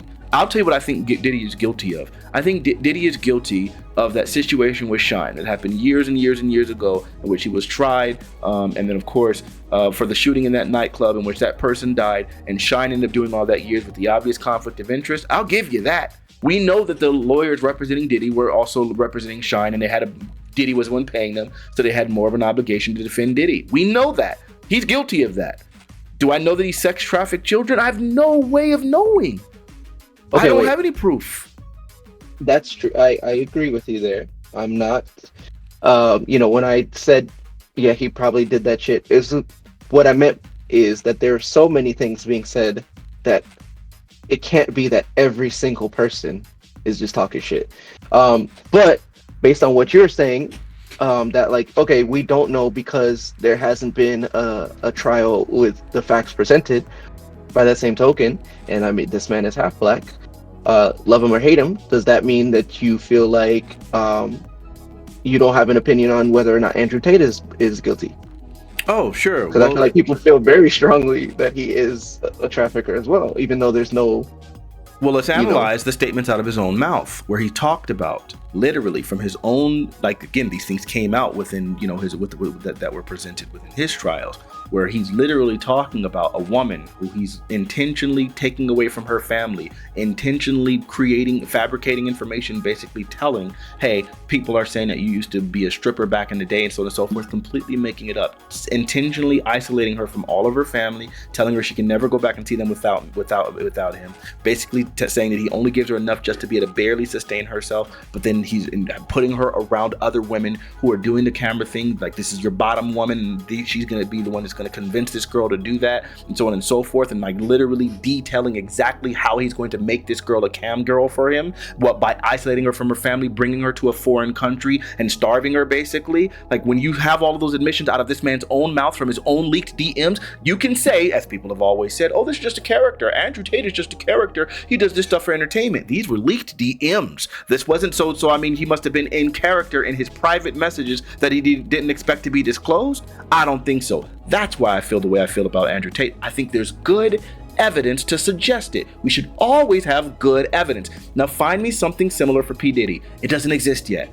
I'm not saying the man's innocent. I don't know. When I get the evidence, I'll come to a conclusion. Without it, I'm not going to speculate. For what? Those tapes are on the way, seem like, from what I'm hearing at least. And when we get them, then I will jump on the bandwagon and say this nigga P. Diddy is guilty. Until then, I have nothing. I can't come to any conclusions, and neither should anyone else. Yeah, it is pretty funny looking at the media's take on the situation already. My job requires me to look at my job requires me to see like different type of newsletters from time to time, and the National Enquirer, which is amazing that they're still around, actually poses the question on the front page, says, is P. Diddy worse than Epstein? And I'm like, are you kidding me? Epstein of all people?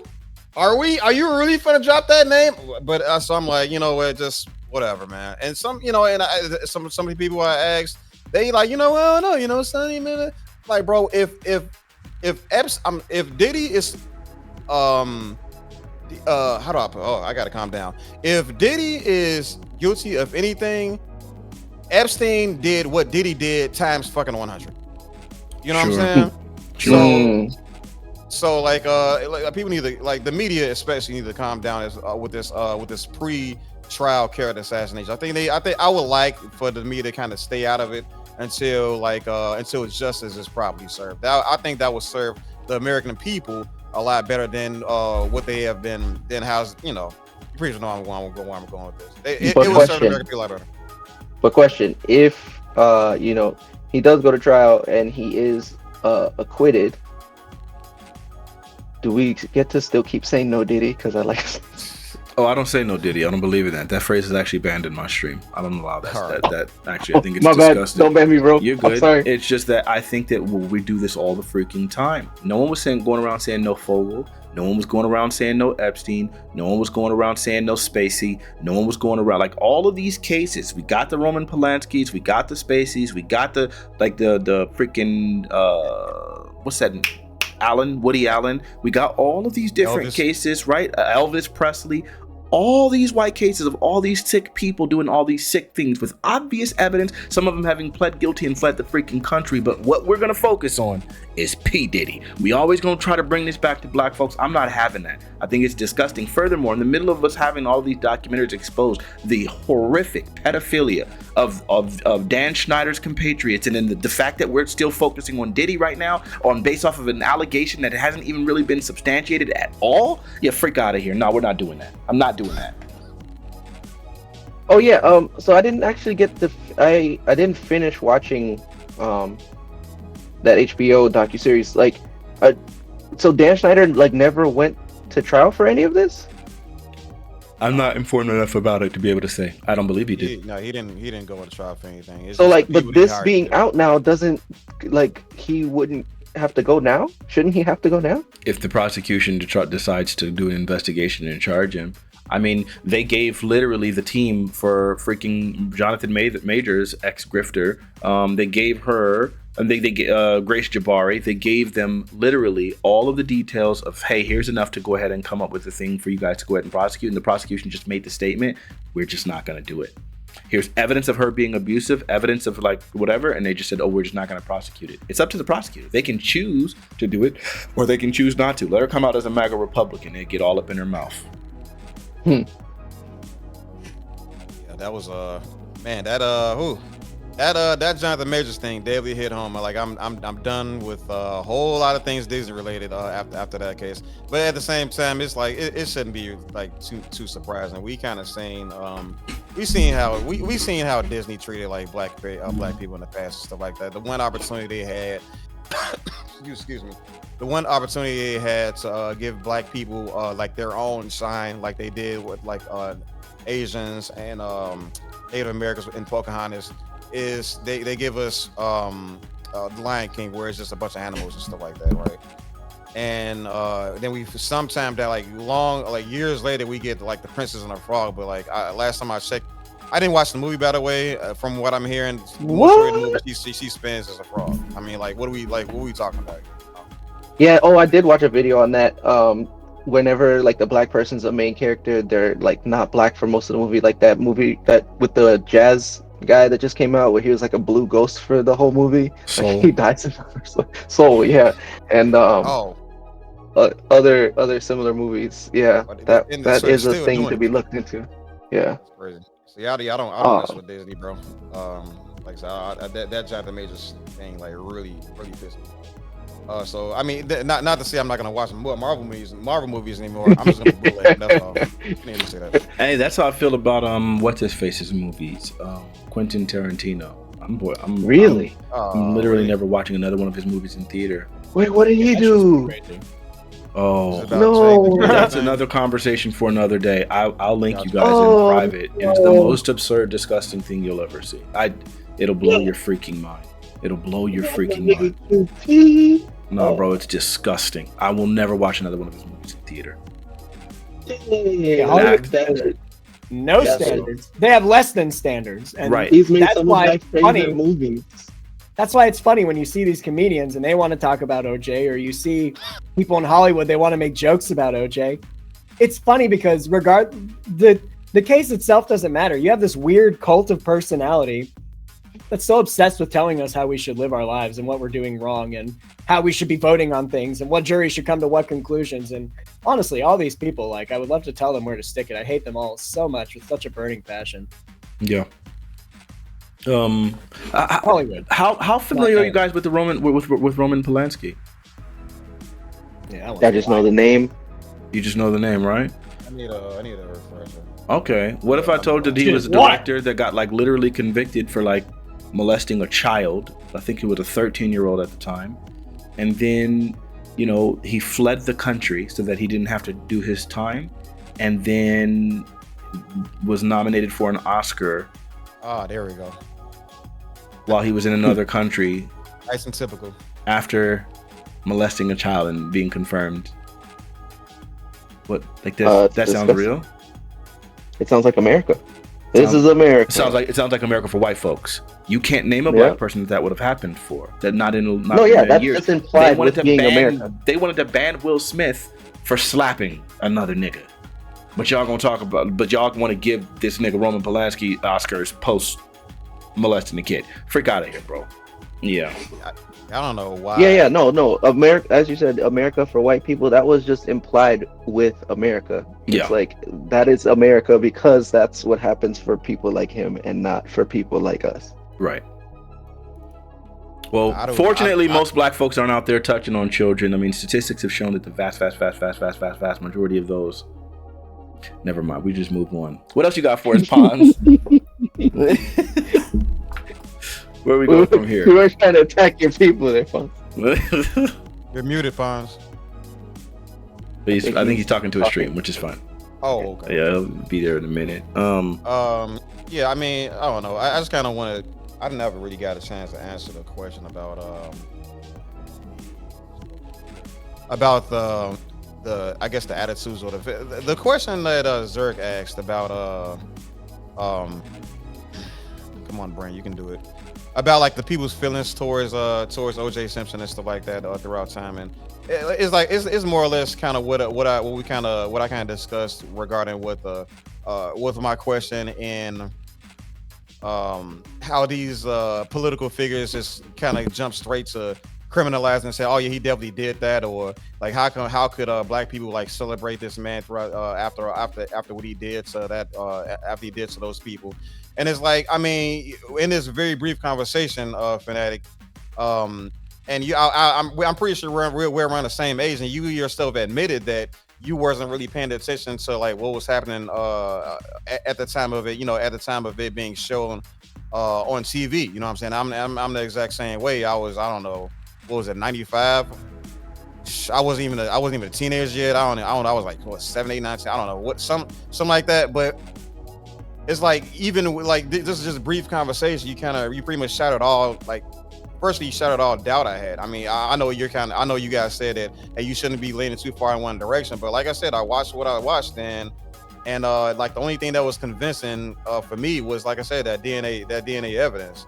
And I'm just saying, like, I cannot, in my opinion, I don't see how it's how the contrary can be. Okay, let me just be fair. I mean, let me just be more good faith in this. Just to say that I don't see how it could be overly convincing of him being guilty. And I think anybody that is like aggressively putting him down or calling for him to be reprimanded by society, I don't think they were being like good faith in this.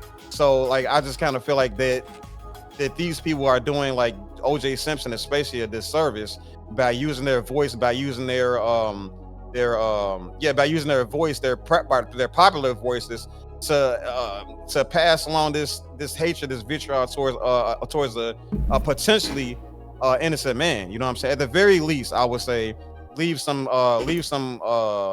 room for interpretation for people. Maybe do like an episode or have a long discussion, maybe even a debate regarding that, something similar to what we're doing right here, where we have some opposing voices they can speak on the case that actually paid a lot of attention to it. Well, sure. I reached out to Vosh. We had a small little back and forth on Twitter DM. Told him I want to talk to him about that. We'll see how that goes. Also, I've reached out to some other folks about it as well. What you'll find is that for most people, and I understand it, there's not a strong interest in having conversations about these subjects, because you don't have. If I'm only talking to people that already agree with me, right, and people already look at me as the authority, then I just win, right, by just go ahead and sharing these things. It's only when my ideas are contested that I get to be kind of that now I can be revealed to be a sham or fake. And I think most of these people don't want to have a conversation on it because they know that they're uninformed. So you know nothing about the case. Was it your hope that when you told us to research it going into this, that you wanted us to come up with things to disagree with you? No, not necessarily. I just wanted like a pretty in-depth conversation from multiple perspectives about some of the specifics of the thing, but it seems like nobody else really did pretty in-depth research. Just can't really force people to do that. That's hard. Yeah. And I mean, and I had told this to Pons before the stream started, and I guess I haven't said it on stream or to you. It's not that I was being lazy or whatever, it's that, well, I guess I kind of did allude to it on this stream. The reason I didn't go into it was because I already said how I didn't feel like that was the real point. I felt like the point was, what can we do going forward? Like, this guy, it's been over for 30 years. The guy's dead. Like, I didn't see the point of like going into the details of a trial that's already done and the person who's not even here, when we could be talking about, okay, now that that's happened, how do we go forward and try to frame people's perspectives differently so that it doesn't happen to Jonathan Majors, so that it doesn't happen to the next person who's not out yet. But the veracity of his guilt or whatever probably matters the most anyway, even within that framing. Because if he's guilty, then we probably should want this to happen to any person who's guilty. If OJ did some really heinous things like murdering two white folk, then I would imagine that, yeah, he should have been demonized in the media, so that they did nothing wrong. That is pretty pivotal to the conversation, isn't it? I feel like that would give people ammunition then for somebody who is innocent to be like, oh, that's what you said about OJ and look what happened. So now this guy is guilty too. Wait, but no, those two things don't have to have any bearing on one another. If OJ Simpson is guilty, that doesn't mean Jonathan Majors is guilty. Well, how are those things related? This is me imagining that's what people would say to you or I in the situation. They would say, hey, OJ's guilty, so therefore Jonathan Majors guilty? Yeah, more or less, yeah. That's crazy. I would just immediately dismiss that as retarded. I can't contend with something that's stupid. But if they're the ones that have the power in the situation, like, you can't dismiss it if they have the power to, like, say, convict. Wait, so now we're talking about jurors basically saying because OJ Simpson is guilty that Jonathan Majors is guilty? Well, no, that's what I'm saying. When I asked, like, what are we talking about this for? And you were like, for the future. So that's what I'm saying. Like, it's great that he's innocent because now we can point to when things are looking bad. We can be like, remember when it was looking really bad for him and and he was innocent? Let's keep that in mind rather than immediately crucifying. But then if he were guilty, then if we're trying to give somebody the benefit of the doubt, they're like, oh, remember when you gave OJ the benefit of the doubt? Oh, sure. But that's why I wouldn't give someone, I think the benefit of the doubt is actually what we're supposed to do, because the literal criminal justice system is, like, for criminal trials, it's beyond a reasonable doubt. So we should be giving you the benefit of a doubt. That is literally what a benefit of a doubt is. And then secondly, I think any person saying that because of the fact that I was cautious before I was willing to accuse someone, that therefore the next person is guilty.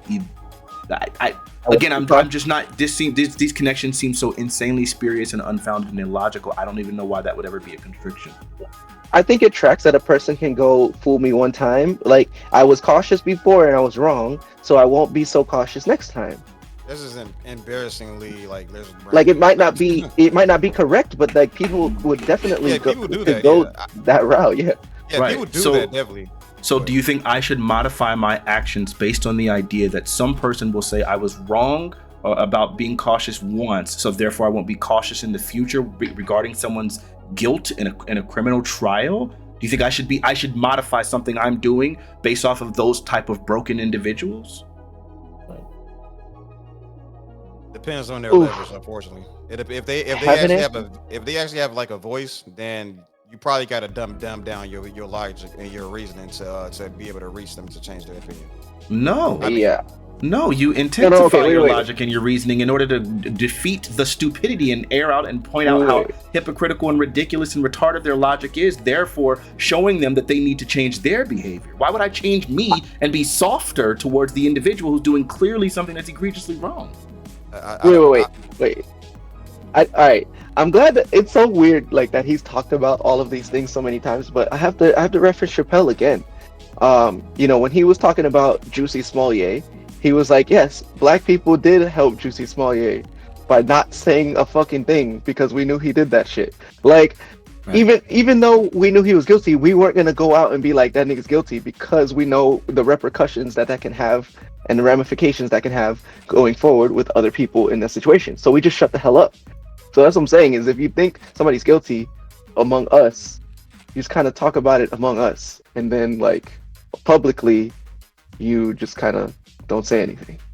I mean, you can choose to. I think there's room for conversation for all those things. I think even with Juicy Smollett, I think again, that was another situation where we didn't have information. I did not know. Guys. Come on, guys. Nah, Juicy Smollett, that's his name. But we had no information. Again, that was another thing where we needed an investigation before we can say for sure he was lying. Did it sound like he was lying? Sure. In the middle of Chicago, talking about MAGA hats and all the nonsense. It all sounded nonsensical, but I didn't follow it very intimately, number one, because it was like a pretty small story from a guy who sounded like he was trying to gain some sort of something out of it. That was just an example. And it was low-key noble. But I feel like at the same time, I just want to Whoa, say that. whoa, I just whoa, want to say that. Come on, man. Get it together, man. Oh Say hello, man. Noble. Yeah, no, that's Alright. No, that was- Amanda Seals said that was that. I just love the her. You know, that was just the example of like the answer to your question of like you don't have to change how you feel or the way that you go about absorbing the information and coming to your conclusions. But I'm saying you could be a bit less forthcoming with your findings when it could paint us in a bad light. Oh, sure, I can hear that. Yeah. I'm willing to do that. But I said that to say that. yeah, but this OJ case is the exact opposite of that because I should be very forthcoming with my findings because all of the things point towards his innocence. Sure. Yeah. Yeah. yeah, of course. Yeah. Unfortunately, I do believe that some people are so dumb that you have to be as reductionist as possible in order for them to digest like information. Unfortunately, and it'd be great if it didn't matter if it was just a panel discussion and the guy is just a peanut brain person that you can just delete and mute and then reject from your server. But when it comes to like I don't know political matters and other things like that, or just I mean these people can vote. You know what I'm saying? So how do you change the mind of a people of somebody like that on a political matters on things that actually do affect them? By And, engaging like, in the only- conversations. Unfortunately, these people are again peanut brain, and then they don't understand what you're saying a lot of the time.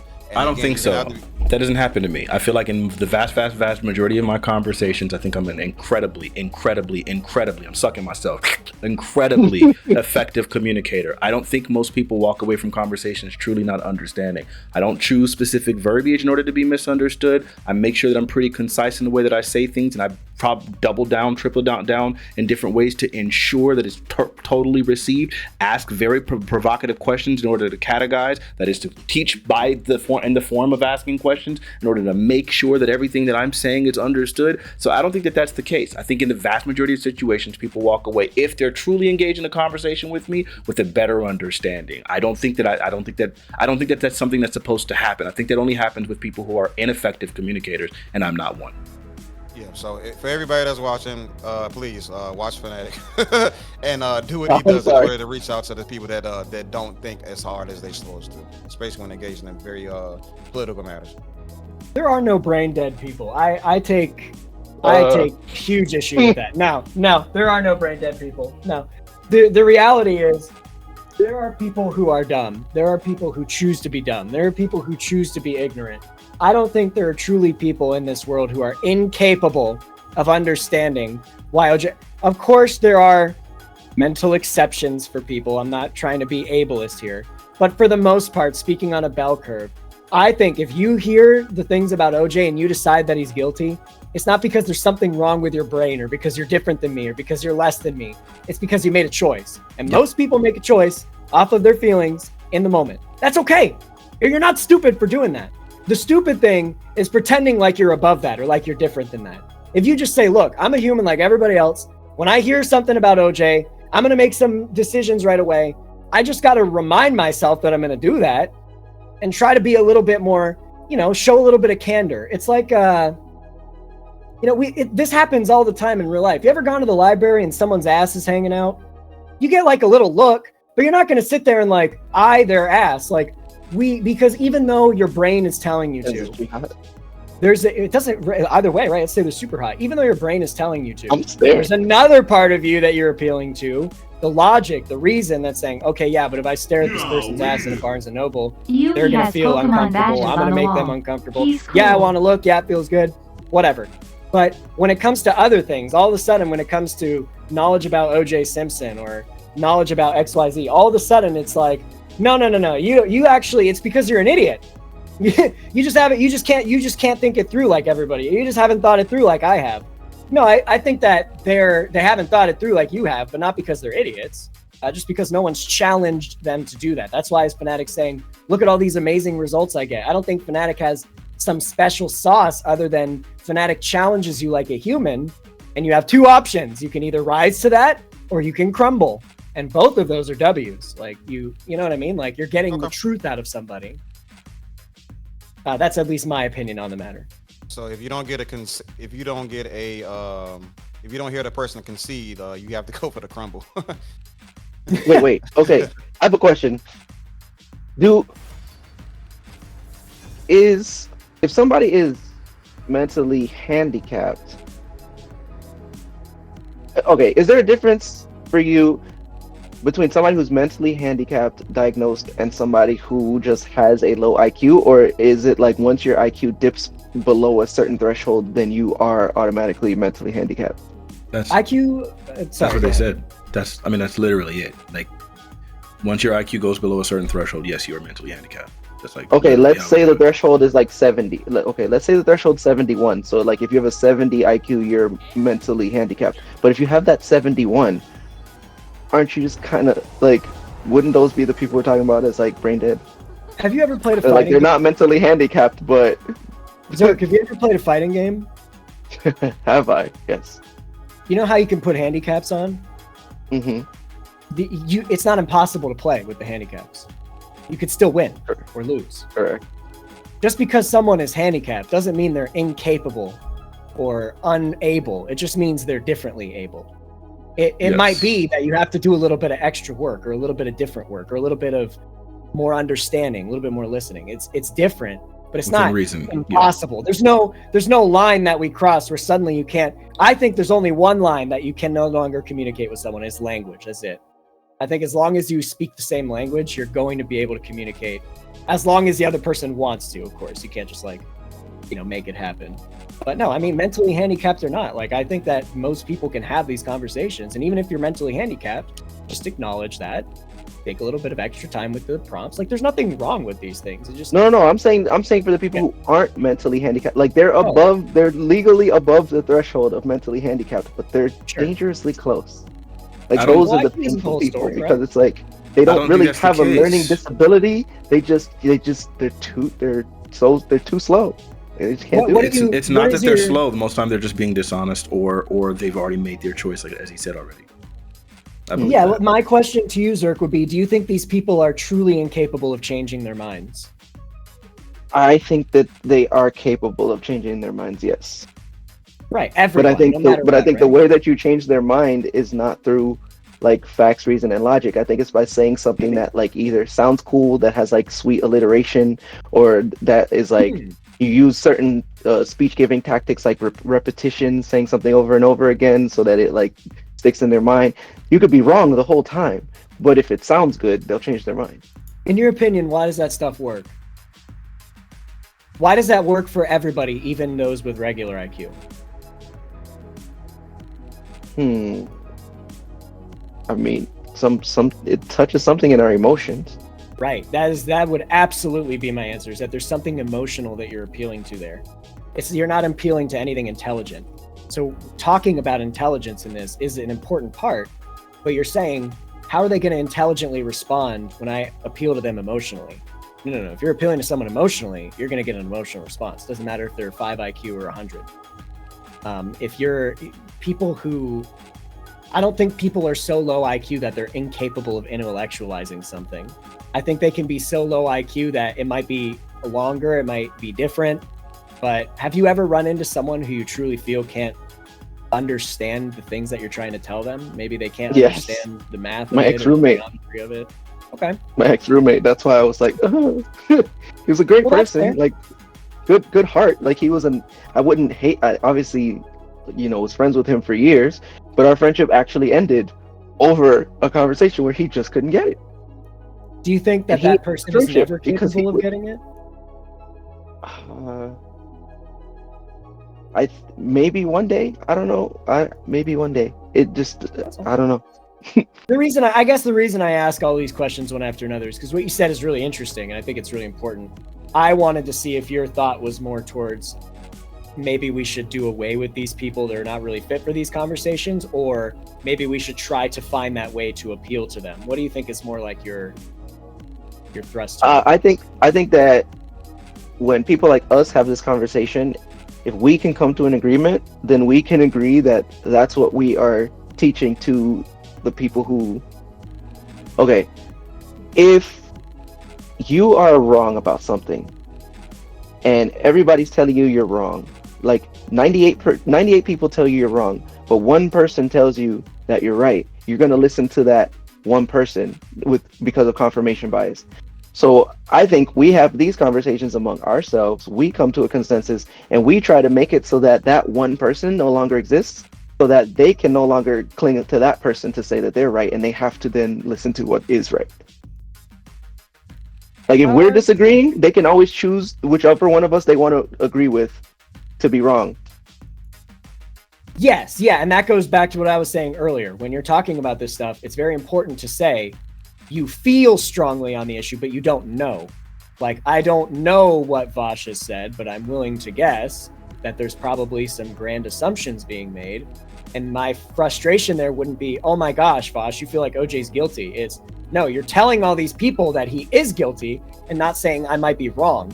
And like you just said, most people are going to hear that and go, okay, well, the person I'm agreeing with said the thing I agree with, so I'm right. Mm-hmm. Mm-hmm. Yeah, it's a we would call that an echo chamber. Yeah, 100%. Yeah. Yeah, okay. Damn.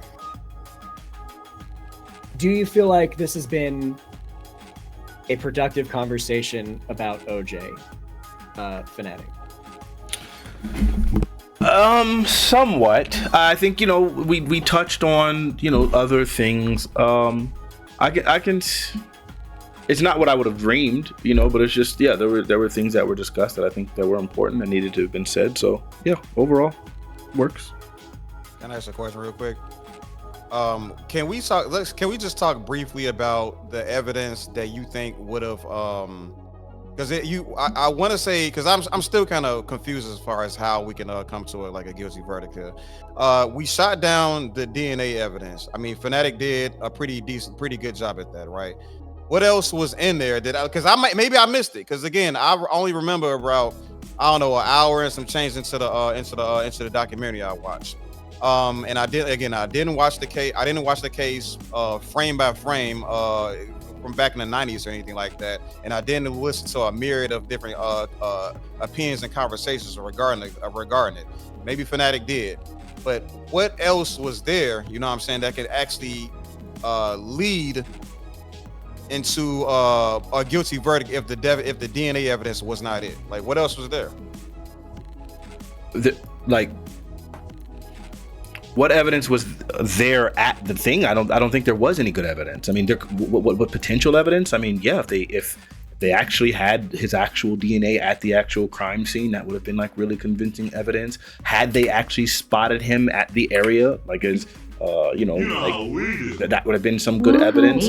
If they actually were his gloves and things like that, that would have been good evidence. I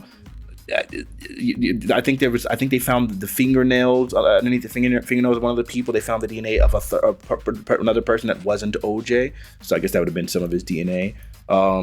If he had bruises or injuries on his bodies as related to that incident, then that would have also been pretty convincing. Again, there's just so many different things that could lead to that. That would have been. And that's kind of my point, bro. Like, if there's not much to really go off of, the only thing, if one of us would have came up here and been aggressively antagonistic against the not, every time this guy talks without talking this, it just fucks my head up. But I'm gonna ignore him. But all I'm trying to say is, if there's not much to really go off of as far as a guilty verdict, what can you really ask of us to make this I guess a more engaging experience? You know what I'm saying? And I'm asking this just to kind of know for future inference and stuff like that. But it sound like and I'm not to say I know more than I did. I could have learned more about this case to add more to the conversation. But if there's nothing to really contend with, if we can't really come up with something to really push for a guilty verdict, again, if either one of us was going to be heavily pushing for the guilty verdict as the way the case was laid out in reality, right, it's just been theatrics.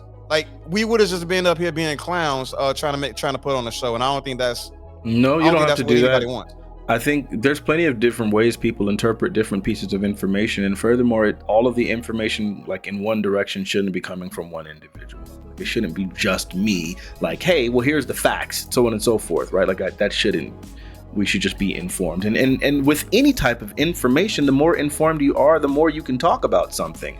If I wanted to have a deep conversation with somebody about, I don't know, the conceptual underpinnings of calculus, but they've only gone up to second grade math, we can't have that conversation. But you can see mathematicians have conversations with other mathematicians that go pretty in depth, right? It just depends on how much information you know, how far you can go with the conversation. I got you. Makes sense. Yeah, especially with this case, I definitely after watching the case, I'm like, yeah, I'm gonna have to do a significant deep dive as far as the understanding of DNA and the inner workings of it. Don't know how long that would have taken me with the 9 to 5. It'd have been pretty challenging to say the least. Especially given the time frame that we were allotted and stuff like that. No shade, obviously. Yeah, this is the best we've ever done. I've never, ever in the history of the show given people that much of an advance notice about exactly what topic it would be and asked them to do research before. Ever. Okay. This is the best I've ever done. It was incredibly disappointing because it was like, okay, now I've given people a heads up, so we're going to be able to have that. And of course, it still didn't make a difference. But I can't expect everybody to function the same way. But I'm used to it. Like people. But again, I predict myself. Level. Had I looked into it as deeply as you would have liked, I would have found myself agreeing with you. And you already said you needed somebody to not just. No, I didn't. I didn't need anybody. I did not need anybody to disagree with me. You can have really effective, really good conversations with everyone in agreement. It happens all the time. That can absolutely be done. It's just we can't really get. It wouldn't be having a conversation about the nuances and the details of the case. It would just be an exposition by me. If I was to do that right now, because you don't know anything about the blood, you don't know anything about the marks, you don't know anything about, you don't know any of those details. None of you guys do. So we can't have that conversation. It would just be me talking. I might as well just do my own video, right? Because you guys can't have that conversation.